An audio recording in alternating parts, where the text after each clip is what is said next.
এই আসিয়া এই দৃশ্য আমরা ভুলে যাব, বেশি দিন সময় লাগবে না, 1 মাস 2 মাস হাইয়েস্ট 3 মাস। এর আগেও বহু ইস্যু আমরা এসেছে ভুলে গেছি, একটার পর একটা এসেছে, একটার পর একটা ভুলে গেছি আমরা, এবং যাবো ভবিষ্যতে। লিখে নেন আপনারা, এই বাচ্চার কথা কেউ মনে রাখবে না, এই বাচ্চাটার কথা কেউ মনে রাখবে না। 3 মাস পরে, 6 মাস পরে, 1 বছর পরে আরও নতুন ইস্যু আসবে, আরও নতুন পাপ হবে, আরও বড় বড় ঘটনা ঘটবে। এরপরে মানুষ এই বাচ্চাটাকে ভুলে যাবে। এই বাচ্চাটা কি তার মৃত্যু যন্ত্রণা ভুলতে পারবে? তার সম্মানহানি ভুলতে পারবে? তার পিতামাতাকে ভুলতে পারবে? এখন প্রশ্ন হচ্ছে, তার পিতাকেও যদি আমরা জিজ্ঞাসা করি, ইসলামে রেইপের শাস্তি হচ্ছে মৃত্যুদণ্ড, আর ব্যভিচারের শাস্তি হচ্ছে অর্ধেক কোমর পর্যন্ত পুঁতে পাথর নিক্ষেপ করে হত্যা করা, এবং বিবাহিত ব্যক্তি হলে এই শাস্তি, অবিবাহিত হলে 100 বেত্রাঘাত, 1 বছরের নির্বাসন এবং সমাজ থেকে বয়কট করা, আর ধর্ষণ হলে সরাসরি মৃত্যুদণ্ড। 3 মাস সময় লাগার কথা না, 3 দিনের মধ্যেই করা সম্ভব। এটা শরিয়া আইন, এটা আল্লাহ রাব্বুল আলামিনের শরিয়া বিধান। এখন তারাও কি এটাতে রাজি হবেন? যারা শোক প্রকাশ করছেন তারা কি এই বিধানটা কার্যকর করতে রাজি হবেন? যে ধর্ষককে সবার সামনে প্রকাশ্যে মৃত্যুদণ্ড দেওয়া হোক, শরিয়া আইন কার্যকর করা হোক? রাজি হবেন না। কারণ আপনারা বলবেন এটা করতে গেলে বাংলাদেশ নাকি মৌলবাদী রাষ্ট্র হয়ে যাবে। তো সমস্যার গোড়ায় আপনারা যেতে চান না, ডালপালা নিয়ে নাড়াচাড়া করেন।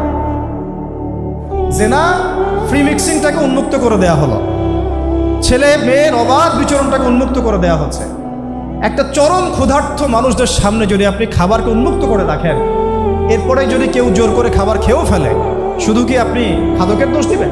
পুরো সিস্টেমটাই দায়ী, পুরো সিস্টেমটাই দায়ী। এখানে আপনি নারী পুরুষকে অবাধ মেলামেশা দিয়েছেন, ফ্রি মিক্সিংয়ে দিয়েছেন, একদম ছোটোবেলা থেকেই, স্কুল লাইফ থেকে, কলেজ লাইফ থেকে, ইউনিভার্সিটি লাইফ থেকে, জব সেকশনে, এমনকি রাজনীতি করতে গেলেও, কর্পোরেট সেকশনে, ব্যবসায়িক সেকশনে, অফিস আদালতে, সব জায়গায় ফ্রি মিক্সিংকে অবাধভাবে আপনি উন্মুক্ত করে দিয়েছেন, আমরা উন্মুক্ত করে দিয়েছি। এর উপরে ছড়িয়ে দিয়েছি পর্নোগ্রাফি। পর্নোগ্রাফি সবার ফোনে ফোনে। পর্নোগ্রাফি দেখতে থাকলে একটা মানুষ বাচ্চাকে না, কয়েকদিন পরে পশুর সাথেও জেনা করতে পারে। যদি সামনে দেখেন যে মানুষ পশুর সাথে জেনা করেছে, আপনারা অবাক হতে পারেন, আমি অবাক হব না। কারণ পর্নোগ্রাফি মানুষকে পশুর সাথেও জেনা করতে শেখাবে। বাচ্চা তো কিছুই না। এর উপর আছে বিবাহ বহির্ভূত সম্পর্ক, ব্যভিচার, জিনা, ফ্রি মিক্সিং, ভ্যালেন্টাইন্স ডের মতো দিবসগুলো পালন করে ছেলেমেয়ের অবাধ মেলামেশা। আর এই জেনাগুলোকে আমরা বলছি কাছে আসার গল্প, যেখানে ওর উপরে 100 বেত্রাঘাতের শাস্তি অলরেডি মজুদ হয়ে গেছে। আর কতগুলো যে জেনা হয়েছে এটা তো আল্লাহ পাক ভালো জানে। 1টা 2টা তো করে নাই, একটার পর একটা চেঞ্জ করেছে। বিবাহিত ব্যক্তি পর্যন্ত অন্যের স্ত্রীর সাথে জেনা করেছে। আর এটা তো ধর্ম তো অনেক বড় বিষয়, ধর্ম তো অনেক বড় বিষয়। এটা মানবতা বিরোধী অপরাধ, এটা তো একটা মানবতা বিরোধী অপরাধ। এখন সমস্যা কি এক কেন্দ্রিক? এটা বহুমুখী সমস্যা। ফ্রি মিক্সিং রেখেছেন, পর্ন চালু করে দিয়েছেন, এবং সবচেয়ে বড় কথা, এর শরঈ বিচারটুকু নিশ্চিত হচ্ছে না। তাহলে সমাজের মধ্যে এগুলো কমবে না বাড়বে? সিম্পল, সমাজের মধ্যে এগুলো বাড়বে। 6টা কাজ করেন, ইনশাআল্লাহ তাআলা কমে যাবে।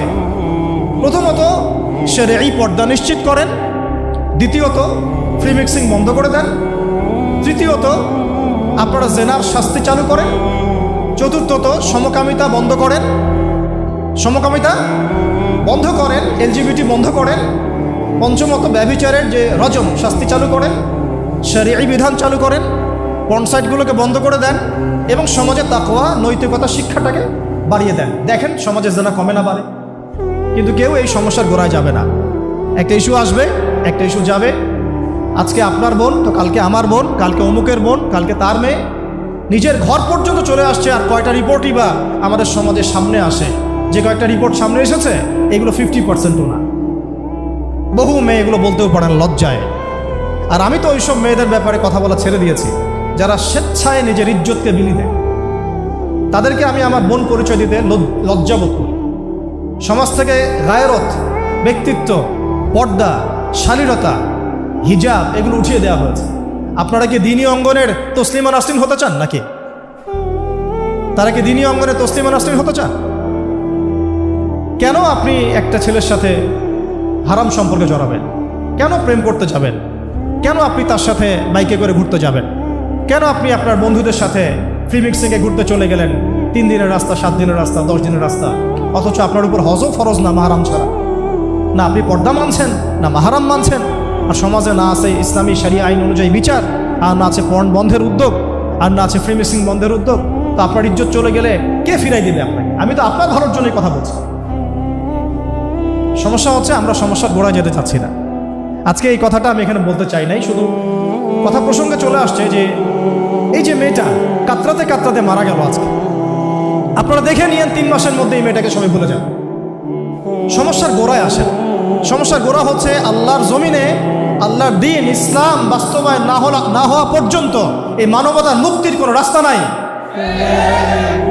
আল্লাহর কসম করে বলতেছি, আল্লাহর জমিনে ইসলাম, কোরআন, সুন্নাহ, রাসূলের আদর্শ বাস্তবায়ন হওয়ার আগ পর্যন্ত এই জাতির স্বাধীনতা বলে কোনো শব্দ নাই,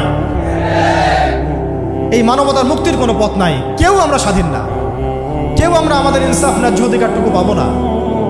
কালকে আপনার ঘরে এই সমস্যাগুলো আসলে আপনি এটাকে প্রতিহত করতে পারবেন না।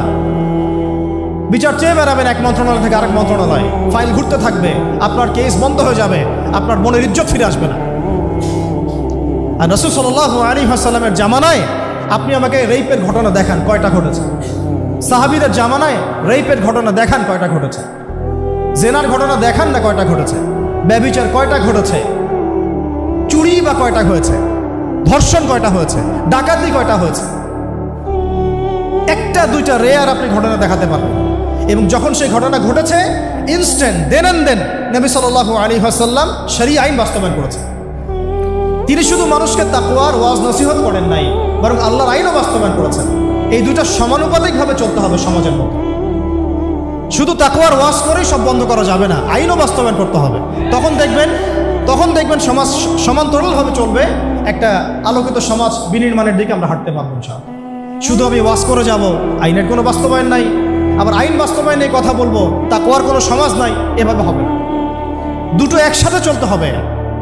আমরা দুটো থেকেই সমাজকে বিচ্ছিন্ন করে ফেলছি। স্কুল লাইফ থেকে তাকওয়ার শিক্ষাটাকে আস্তে আস্তে শেষ করে ফেলছি। আমি তো দেখালাম তাকওয়া তো শিখবেন আপনি কোরআন থেকে, হাদিস থেকে, সিরাত থেকে, সেটাই তো আমরা পড়ি নাই। আমি চ্যালেঞ্জ করতে পারি আমাদের স্টুডেন্টদেরকে, আল কোরআনুল কারীমের 10টা সূরার অর্থ তারা বলতে পারবেন না। হাদিসের মধ্যে 100টা হাদিস তারা মুখস্থ বলতে পারবেন না।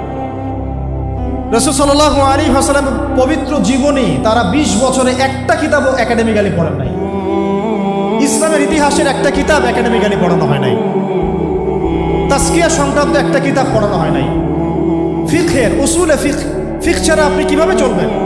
ফিকহের একটা কিতাব পড়ানো হয় নাই। তাহলে এই জাতিটাকে আপনি কিভাবে ইসলামের দিকে নিয়ে আসবেন? শিক্ষা ছাড়া। শিক্ষা না থাকলে, ইলম না থাকলে আমল কিভাবে আসবে?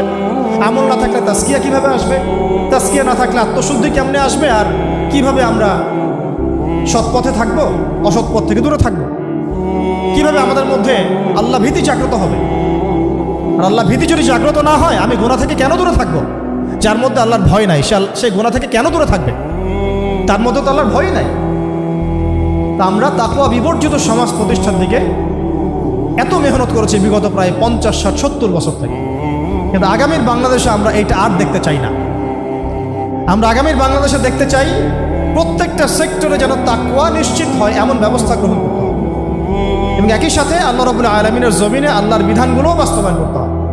শুধু তাত্ত্বিক কথাবার্তা বলে, দুঃখ প্রকাশ করে, শোক প্রকাশ করে কোনো লাভ হবে না, যতক্ষণ পর্যন্ত না আমরা আল্লাহ পাকের জমিনে তার আইন এবং বিচারগুলোকে বাস্তবায়ন করতে পারব। আর আল্লাহর কসম করে বলছি, আল্লাহর জমিনে আল্লাহর বিধান বাস্তবায়ন হলে সমাজে পাপের হার তো কমে আসবেই। সমাজে পাপের হার তো কমে আসবে। কোনো কাফের, মুশরিক, মুরতাদ জনগোষ্ঠী আমাদের দিকে চোখ তুলে তাকাতে পারবে না ইনশাআল্লাহ। আমাদেরকে দাসত্ব শৃঙ্খলে আবদ্ধ করতে পারবে না ইনশাআল্লাহ। সব কথার শেষ কথা ভাই, যে আমরা দুনিয়াতে এসেছি লিমিটেড টাইমের। এই সময়টুকুতে যদি আমরা হেলায় ফেলায় দুনিয়ার জীবনটাকে নষ্ট করি, আমাদের দিনটাকে ঠাট্টা ছলে গ্রহণ করি, কোরআনকে মূল্যায়ন না করি, হাদিসকে মূল্যায়ন না করি, আল্লাহর দেয় এই সুযোগগুলো, রমাদান, এই কোরআন, এই তারাবি, তাহাজ্জুদ, এই সাদাকা, এই তাকওয়া, এগুলোকে মূল্যায়ন না করি, তাহলে ক্ষতিগ্রস্ত আমরা হব, আর কেউ হবে না। এই পৃথিবীতে অন্য কেউ হবে না, বরং আমরাই হব। আল্লাহ পাক আমাদের সবাইকে পরকালীন চূড়ান্ত ক্ষতি থেকে আল্লাহ হেফাজত করেন, এবং দুনিয়াতে যে ফিতনা, ফাসাদ, এই রাহাজানি চলছে, এইগুলো থেকে মুক্তির পথ যে একমাত্র ইসলাম, এইটা বোঝার তৌফিক আমাদেরকে দান করে। শেষ করার আগে শুধু কয়েকটা 2 মিনিট সময় নিচ্ছি, আমি কয়েকটা জাস্ট পয়েন্ট আপনাদেরকে বলবো যে রমাদান কেন্দ্রিক